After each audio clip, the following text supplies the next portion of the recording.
let's come back to other stories. Gentlemen, I won't want to hold you down with what we're saying. Um, George, Mhm. apart from the story now is, yeah, they are heading for appeal, but do you think there will be some level of um, constitution? I think there has to be. Well, listen, the point is this, Mhm. you know, the worst kind of ignorance is when you don't know and you don't know that you don't know. That's the Yes. worst kind of ignorance. Okay. Number Mhm, one, mhm, you need a mhm. legal counsel if you want to represent yourself. You think, your long pen and your shouting, your arrogant shouting is going to get you anywhere. It's not going to get you anywhere. So he will appeal, definitely. But if he's sensible, he will get a legal counsel. Possibly, Okay. if he can get somebody who is not Igbo, it might even help him who understands his plight and might be able to fight for him. These people might be able to come out and say it like it is or like he wants it to be. But if you want to get an Igbo person, we are here. We celebrate Biafra Mhm. Memorial War here. We Okay. celebrate it every Yeah. single year. We've been doing it since the 70s. The Igbo Canadian Community Association brought it up and they've been celebrating every year. Do you know that when you invite politicians to come and join us, fear will not allow them not. A lot of Igbos that are educated, highly educated, when you bring them because of what IPOB, everyone shy Mhm. away. They don't want to get Yeah. involved. We've been doing it, IPO we're met going to do it company. next year. So now I know for sure Nnamdi Kanu, if he wants to get justice or halfway, or even to reduce his sentence, let him get a counsel. If he stands on his own, he's going to remain there, and I can guarantee you a whole lot of leaders will be happy. Where is Buhari that died Okay. 25 years ago, according to him? Thank you. Thank you, What George. when All you right. see all Let's. this, you see that this thing is just Mhm, nothing but games that he's playing on himself. He's become the victim mhm. of his own game. That's what it is. That's what it is. All right, gentlemen. Let's go to other stories. Um, there's good news coming from the mining sector in Nigeria. People really look into that side, and it's an angle that should be looked into because very soon, viewers, very soon, George and BD, our oil will be obsolete. There won't be nobody will come by the crude oil again. The way the world is going, because the world is going high speed, solar energy, energy from fossil fuel, energy from, I mean, so we need to really look at the mining sector and all of those. Mhm. The good news is that our mining revenue has hit 26 billion, according to the Minister of Solid Mineral Development, Dr. Adeleke Alake. Um, Bidi, let me start with you. The mining sector, we actually don't look at that side. Natasha, the Senator Natasha from Kogi State, when she came to the House, her very first voice that she echoed was, we need to monitor what the solid mineral minister is doing. She said so. So, gentlemen, let's talk about that part. BD, what do you know about the solid minerals and the revenue they say we've generated? Because that's big money there. Big money, 24 billion. That's not small money. Tell us, BD. BD, are you there? You see, Nigerian mining industry is Mm-hmm. considered to be underestimated, underdeveloping. I'm telling you, because of the way Nigerians are handling it presently or have been handling it. Now, if you look at what is happening in Nigeria, Nigeria are endowed with a lot of mineral resources. Now, let me give you an Mm-hmm. example in the north. One of the reasons we are having this problem of terrorism in Nigeria, this problem of herdsmen in Nigeria, one of the reasons is because of the large deposit of mineral resources in Nigeria, more especially in the far north.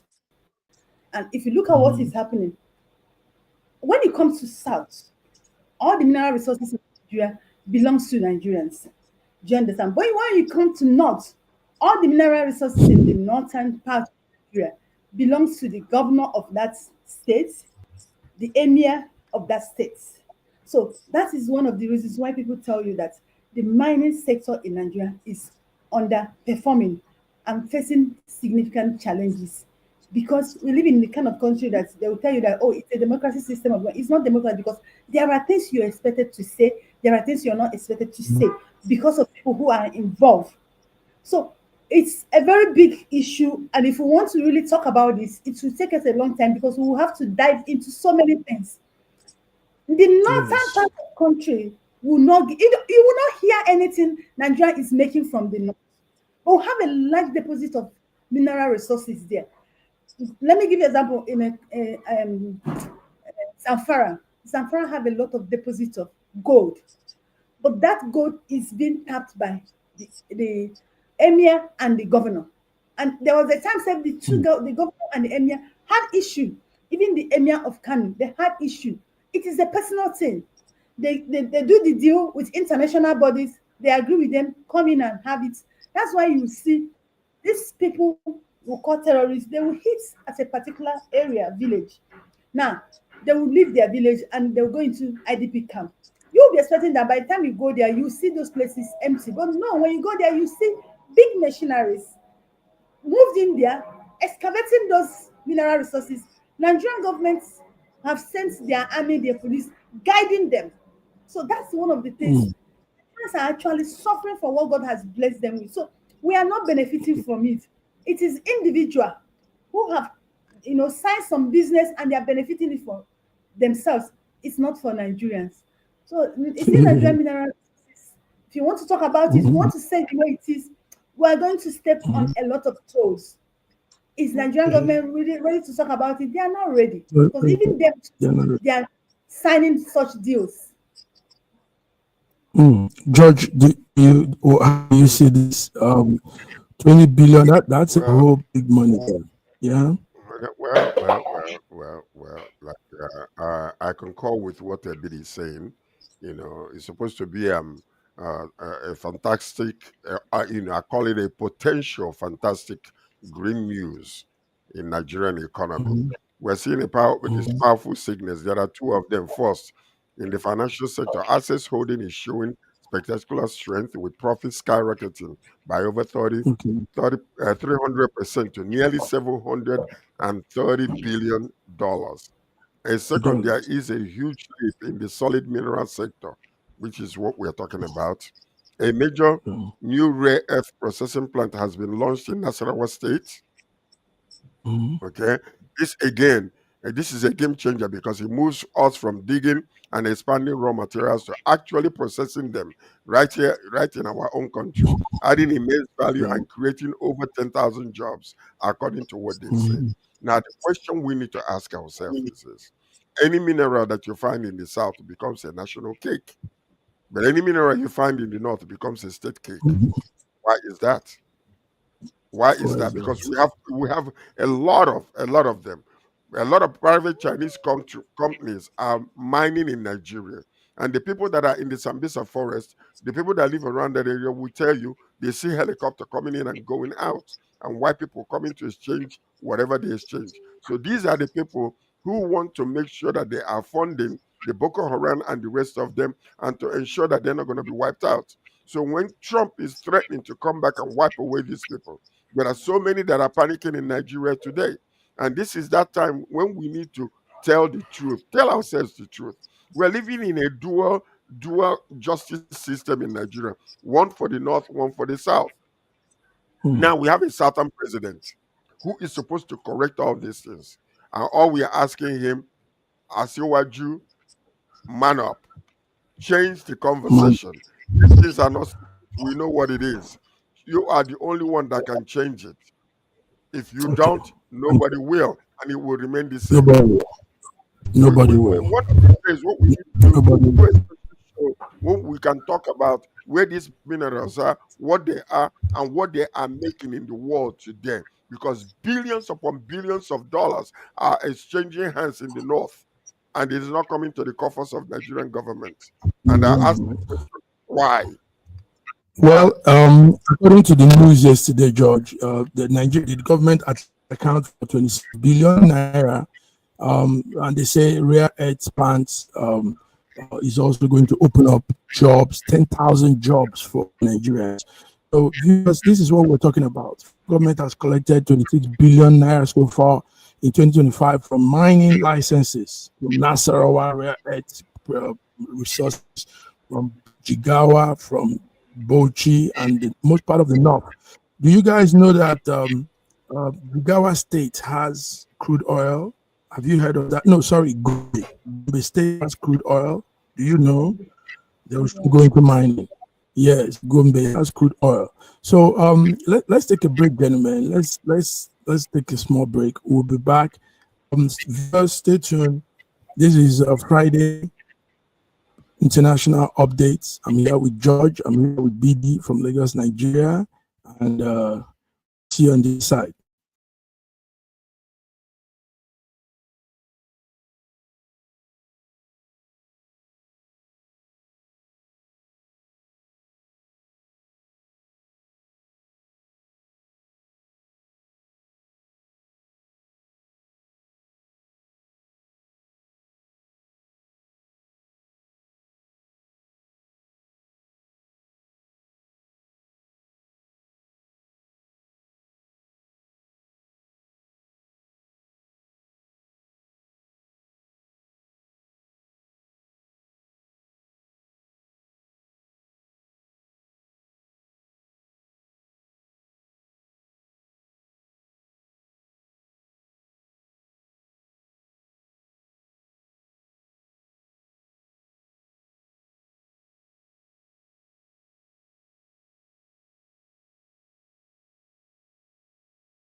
Okay.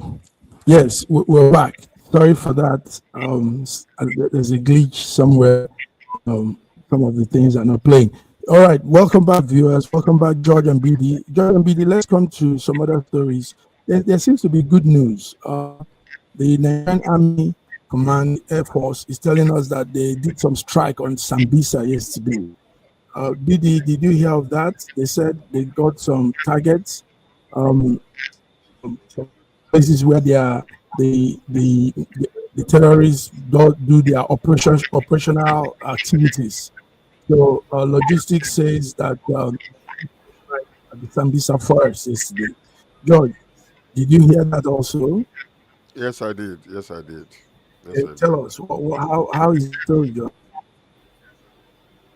Well, yeah, they call it a huge blow to the terrorists as Nigerian Air Force destroys operational base.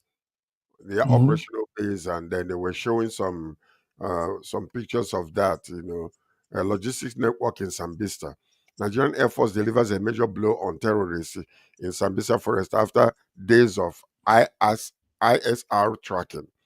Precision airstrike destroyed the terrorist headquarters, operational headquarters, simply, supply lines and the key communication weapons that they use. So they destroyed all those. The strike were launched after intelligence linked the group to the October 17 ambush on troops in Kashmiri. And so what we're seeing is all of a sudden, because of what Trump is doing, these people are rising up.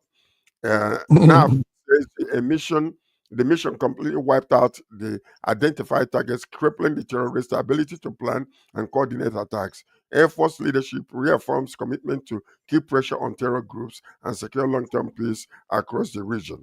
Now, the reason why we know this is, until it's truly confirmed, this might also be one of those things where Nigeria is making up stories to look good on international background. They know where these people are. They know when if they want to wipe them out, they can. So all this stuff, they're games. I don't believe none of this. I don't believe it, honestly speaking. And part of the reason I told you guys before, the reason why they are kidnapping these girls and the reason why they cannot be found is simply because it will stop the launching of this type of attack. Because of this, they will not go there and kill the girls. That's the reason why this happened. After all, they know they were coming. They wouldn't stop them. As a matter of fact, if we were to tell ourselves the truth, let me tell you something. We would have gotten every single individual who was one of those military forces that were there prior to this attack.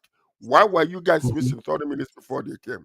Why is it that intelligence came to you that they were coming and you never did anything? 30 minutes before they showed up, you disappeared. After they showed up, you came back. What is going on in Nigeria? We need to ask that question because there's a game being played which is not good because it's playing with people's lives. So government, man up and stop giving these excuses that you guys are giving. It doesn't wash anymore. So you don't believe in the strike in Sambisa, but the images came out. Images were shown to the media. Images could be anything. Images could be doctored. Yes, it could be. We're living in the age of AI. So don't tell me that. Let's see the bodies that were destroyed. Okay. PD, Sambisa, the command of Nigerian Air Force revealed that multiple strikes were done on the Sambisa forest, and they said they targeted the operational headquarters of these terrorists. Do you believe that? And how do you see that? Is it Trump's statement that is pushing them to now begin to do this, or are they also making up stories to make Trump think they are working? Even though yesterday the House of Rep had its summon, they made out some statements. We're waiting now for the Senate to take it in and pass it on to the president on the news. What do you tell us? What do you have on this Sambisa strike? PD. It's so unfortunate. It's so unfortunately that a lot of Nigerians still have not understood the propaganda pattern and style of Nigerian governments. There's nothing like that. This is just to make Nigerians feel like that they are working. If you've been following this news, like 5 or 6 days before the death of General Oba, this was the same thing Nigerian government did. They were showing us some bodies that they had a clash with the terrorists and Nigerian army took them down. I think that was one of the things that angered the ASWAP, that made them to go after the battalion that General Oba was involved. And you know what happened? What actually brought down General Oba was Nigerian government, because the man was saved and he shared his location with Nigerian government, thinking that they will give him backup. And what did they do? The ISWAP group got hold of that location he shared with them. Now, the question Nigerians are asking, how did you, a general, shared a location with the Nigerian government and ISWAP terrorists got that location? They now got and unalive him. So all these things are propaganda. Nigerian governments are not destroying anything. They are not destroying. It's all propaganda. It's all lies. So they can lie to those people who don't understand that game they are playing, not to people like us. It's all lies. They can lie to people that don't understand the game, but not people like PD, not the media like us. George. But one thing that is not lie is that yesterday in Brazil, the United Climate Talk, the COP 30, as they were having their meeting, fire escalated in the hall. Is that also arrangement to end this talk of fossil climate change and all this talk? I mean, that was really very interesting, discussing about the climate and having fire burn in the summit. George, did you see that? Did you hear that news Yeah, in Brazil? yeah, COP fire in Brazil. Mhm. Sudden fire broke out near the China pavilion at the COP 30, climate summit Mhm. in Belém, Brazil, forcing a full Mhm. site evacuation. So officials say Yeah. the blaze spread quickly through nearby temporary pavilions, but was contained within minutes. 13 people were Mhm. treated for smoke inhalation. No deaths were reported. Point Early reports actually point the generator failure or electric short circuit as likely cause of this fire. So they are not looking at arson as a part of the reason why the fire broke. Early reports. Okay, Okay. so what we see now is much of the venue was still under construction, raising concerns about the safety and the preparedness of Brazilians. When they are doing these things. So Mhm. the incident left volunteers and organizers shaking, worried, and it may tarnish Brazil's reputation as summit host. Yeah. So that's what we have today. Tarnished their reputation as the summit went on. Okay, let's Yeah, come to Australia. Okay, you have something on that, BD? Go ahead. Yeah. yeah. I was just wondering because if you look at that fire, the thing came out and was already big, and with the number of people in that pavilion, over 50,000 people Mhm. there, and they said that they are Mhm. suspecting microwave or socket router, that's their source, what they are suspecting that actually caused the light. Okay. But I'm happy that Okay. as of now Good. they've not even recorded any casualty, and I just pray that they will not. They will not. But it's an irony. I mean, talking about climate and having fire burn Come Yeah, when on, you're talking. it's so funny though. I don't know. Well, I don't know. let's come to Australia. BD, can this happen in Nigeria? Australia now moved to enforce under 16 social media ban. So if you're under 16 in Australia, from next month, they want to stop you from using all of the social media: TikTok, YouTube, X, Facebook, all of it applies to this new plan.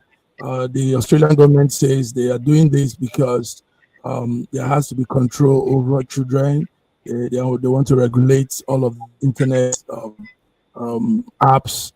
So starting from December 4, Australians that are below 15 will not have access to social media.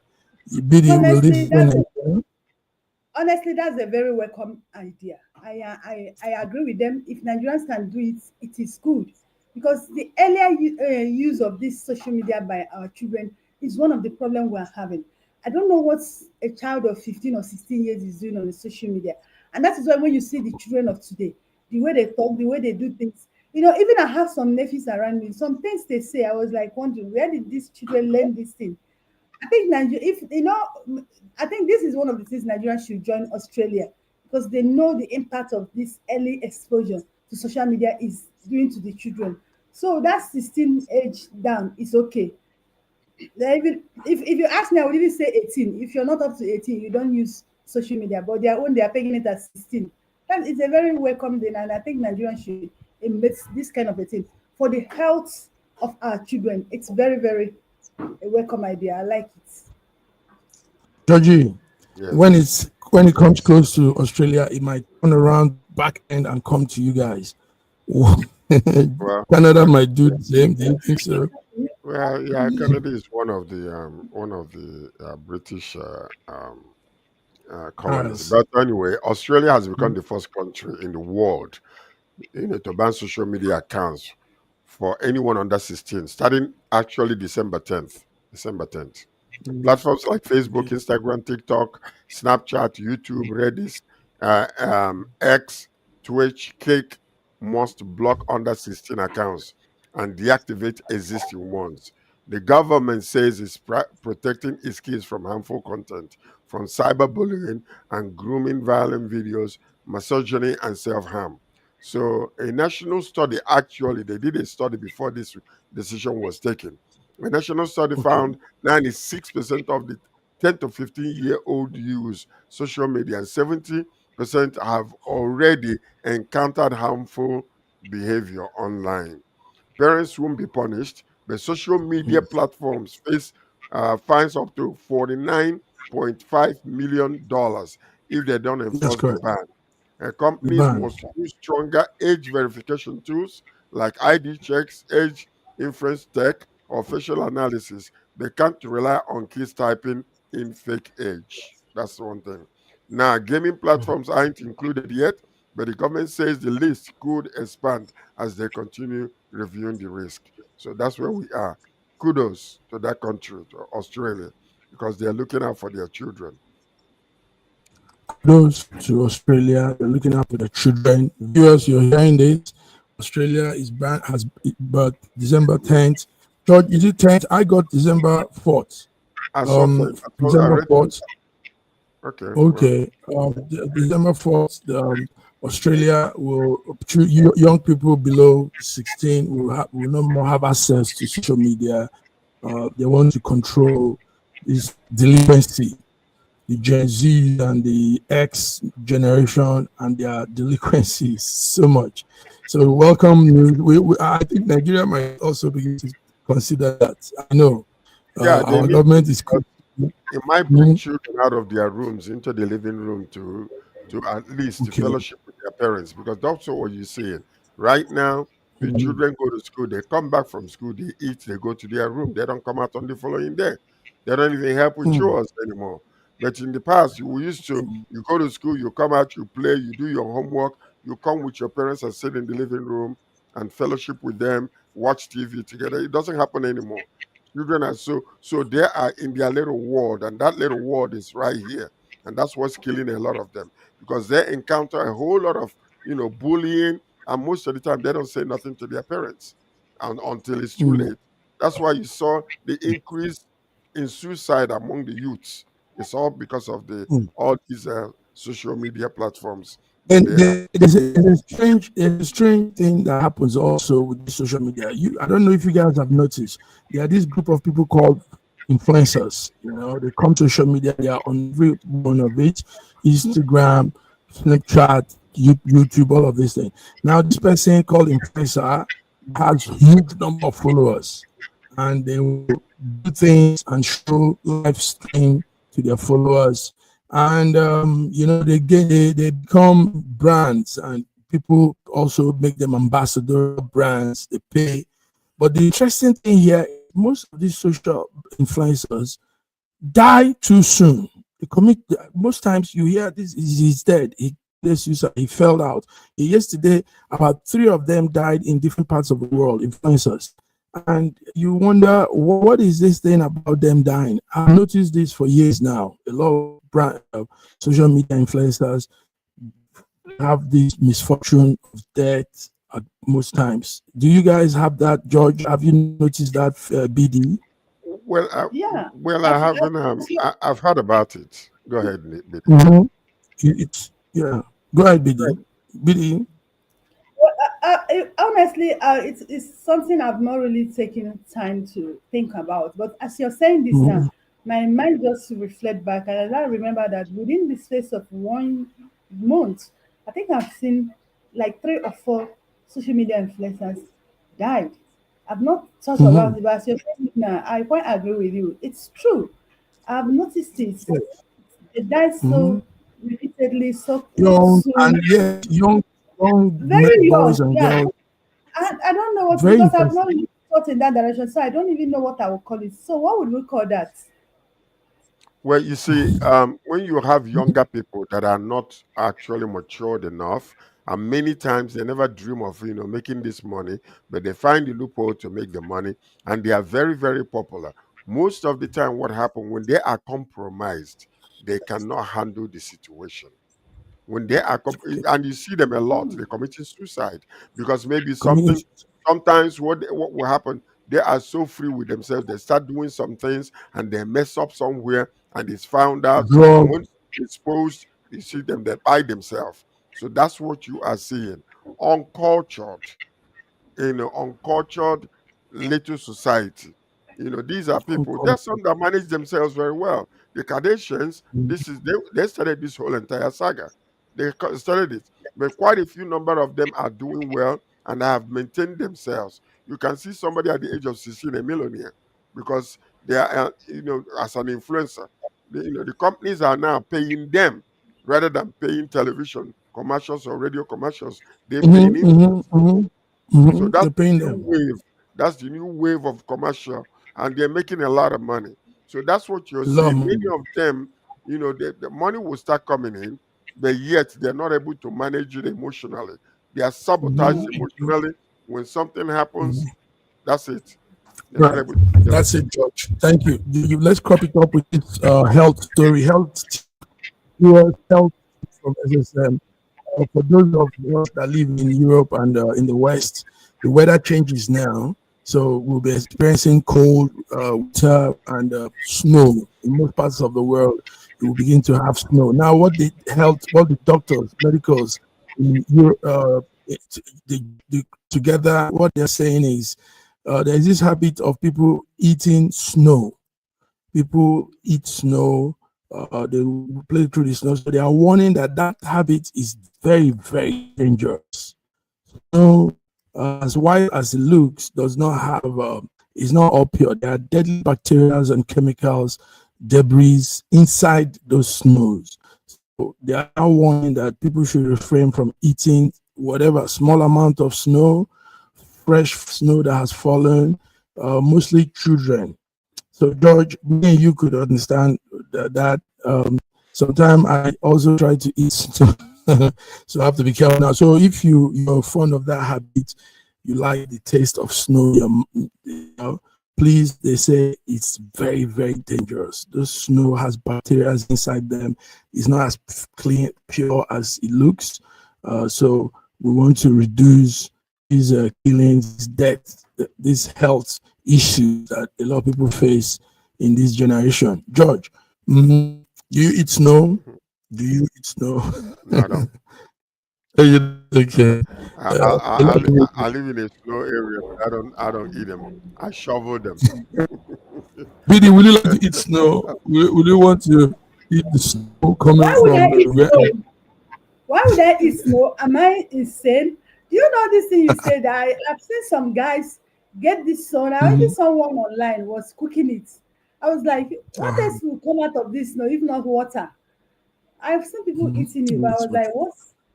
I don't know. People are just why they just stay and want to do something stupid Somebody sometimes. cooking But you snow know, must be, that person must be on drugs. That there's person this must be on interest. There's this interest people have actually. Like in Africa, there's this sand. People lick sand. There's the clay sand that pregnant women lick, and some people just lick because of the smell of the clay sand. Yeah. So that's how it is snow thing too. I did it. I once eat that clay. There was a time I was eating it. I'm telling you. Yeah. I have to force myself to stop eating it. A lot of people are addicted to it. A lot of people are addicted to it, actually. Yeah, a lot of people are addicted to it. But it has some health benefits, Really? because it's not just clay. Yeah, it's salty. It has some health benefit, like it helps pregnant women doing pregnancy. And truly, the traditional Eastern people have proven that they take it during pregnancy and it helps build the child. It also helps during the process of delivery. So anyway, so A lot of people snow. actually many people that have low blood, they they are drawn to that. You see them a lot eating it. Yeah. All right, gentlemen. You guys have some fresh words to take us into the weekend. BD, what's the last word for today as we enter into the weekend? Yeah, the word I have for this week is to Nigerians. Congratulations, you're finally sentenced Nnamdi Kanu to life imprisonment. That's your long awaited decision. You've done it. And congratulations to those Igbos who feel that Nnamdi Kanu is their problem. At least he's out of the way. Go and enjoy life, and let's see what it turns out to be. Good night this weekend. I wish you the best. Okay, this is the weekend. We know you're his brother. We understand he's your brother, but I mean, if you one goes contrary to the set aside laws of a land, you have to pay for it. You know. So what we're looking now is probably some leniency, some reduced sentence, and all of that as he goes for appeal. So, but anyway, your plea is taken. Georgie, what's your word for the day? My word for the day is I continue to pray for the Federal Republic of Nigeria, for God to continue to bless the leadership in that country, expose corruption, eradicate corruption, and they bless our president, Asiwaju, because he said, the Bible says, pray for the leader of your people. So I'm obeying the Bible, and I must pray for him, for his family, and for the entire leadership in Nigeria, all the way to, to the villages, so that Nigeria will continue to shine the way it's supposed to. Get this yoke off our necks. Get the yokes off our necks, Mr. President, so that the paradise will be like Banana Island all over Nigeria. That's what we're praying. And also I pray for my country, Canada, and the United States of America, so that there be peace among us. Let's love one another. Go out there and do something good for somebody you don't like today. Somebody you don't like, do something good for them. This is the weekend. And let's have a wonderful one. This is the weekend. Let's have a wonderful, beautiful words. BD, thank you for coming. Thank you for your submission. I know you feel very emotional with what is happening in the aftermath of this today. But listen, everything will be fine. What we want is a peaceful Nigeria, no matter the region, south, east, north, and west. God help us to move this sit at home on Mondays from the eastern region. We want to stop that so that we'll go back with everybody else living our lives the way we're supposed to. No, that's a fact to consider. BD, please help push the word with your media. With that sit at home has caused more damage than anything at all. Nnamdi Kanu did not start sit at home. No, we know, but it was started because of him. It was because of he him. could open his mouth also from because of him. Yes. Listen to you people. Yeah. You should just leave me alone. No, it was because of him. We didn't say he said because of him. It was started. He started because of him, not that he said they should go on. You people have told him now, so your sit at home should stop. Well then, because all right, BD. The smell of the smoke is still out there. Trillions lost. Trillions of dollars. I leave you guys with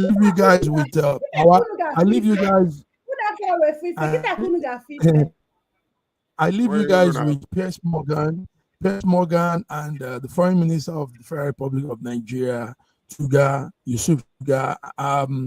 I saw that clip that day, the live broadcast, and I don't know, the man wasn't very truthful. He wasn't. He was called out as a liar. He said which man was not truthful? Which man was not truthful? The Foreign Minister of Foreign Affairs, Yusuf Tuga. He came on an international network, and he didn't give himself. He didn't give the accurate situations of things in Nigeria. It was just it's sad. So let's go with that. Then see you guys on Monday. Have a beautiful weekend. BD, please rejoice. Be happy. All will be fine. He's our brother. He's our blood. So we hope good for him too. If the Nigerian government continues to allow the killing of Christians, the USA will immediately stop all aid and assistance to Nigeria. If they don't, there's going to be hell to pay. It's unfortunate that President Trump has been misinformed. This false narrative that there's some persecution or a genocide. Why isn't it a genocide against Christians in Nigeria? We don't want to be the next Sudan. you dispute the numbers that have been reported to have been killed, but you have no idea how many Christians have been killed. We are not hiding any facts. Right now, you have an Islamist government in Nigeria. There is a reason that we're seeing these Islamic militants going around and yelling Allahu Akbar. That's not by coincidence. It's easy for her to sit thousands of miles away and play games with people's lives. I've performed several burials because the Islamic are controlling the government. Let me tell you, there's a genocide in Nigeria.